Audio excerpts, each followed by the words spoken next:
A child's mind is innocent, pure, and has a desire to uncover the secrets of the world. Yet, for many of them, they do not live an easy life. Many children in my country are vulnerable because they do not have a proper school to go to. This has led to increase in the dropout numbers. Girls are getting married at an early age. In many unfortunate cases, they also end up being trafficked. Without proper education, the underprivileged children end up working as domestic laborers. In the devastating earthquake of April 2015, almost 1 million children in Nepal lost their school. While people were still focusing on rebuilding their homes, amidst all the chaos, our children were the forgotten ones, leaving them with a big question mark on their future. A year had passed and I wanted to see how the schools in those affected areas were doing. This led me to Gorkha, one of the most affected areas during earthquake. It broke my heart to see how the kids were still studying under such a sad situation.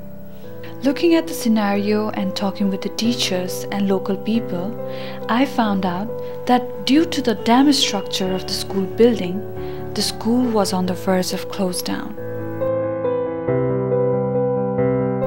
This led to students dropping out, and to make matters worse, the next nearest school was 3 hours away, and the children there were now at greater risk. While I was there, I grew an attachment to these kids, and I realized the urgency to do something for them. As soon as I came back to Kathmandu, I met people in the educational sector and immediately started working on how I could help them. And this was the beginning of Classroom and Beyond. The idea of Classroom and Beyond is to first provide proper classrooms for the kids to study, where learning can be fun, and then going beyond classrooms to facilitate a better learning environment for the children of that village.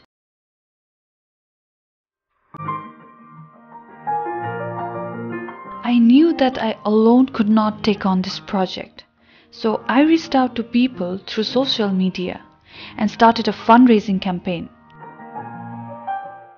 As soon as I received some funding, I began with the construction of the school building.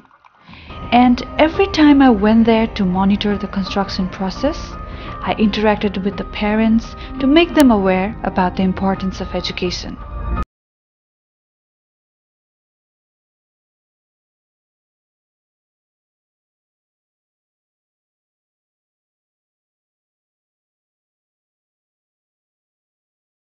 It was not just about building the classrooms back, but the real challenge was to restore the lost hope of these kids toward learning. During the 6 months, there were a lot of difficulties and delays, but what always gave me strength to continue on this path was the hope I could see on these innocent faces.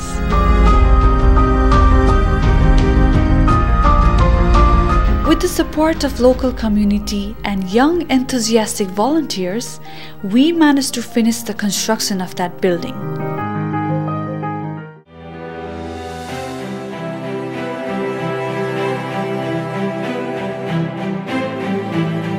After months of continuous effort, Project Classroom and Beyond started taking its final shape.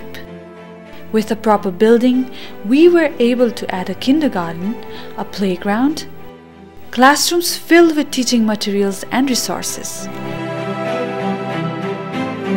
Now that the building was ready, there was a need to add new teachers, so we hired one. I also spent time with the teachers discussing on how we could improve on the quality of teaching techniques so that the kids could learn better. Because it takes a village to educate a child, I also spent time with the local community, especially the mothers of the village, explaining them on how they can contribute to their children's learning. Education has the power to change lives. With Classroom and Beyond, I got the opportunity to touch the lives of these children. And it also turns out that they touched mine. I believe this project is just a beginning. There are millions of other children just like them who have been denied proper education. I make it my mission to help as many such children as possible. I believe I found my purpose.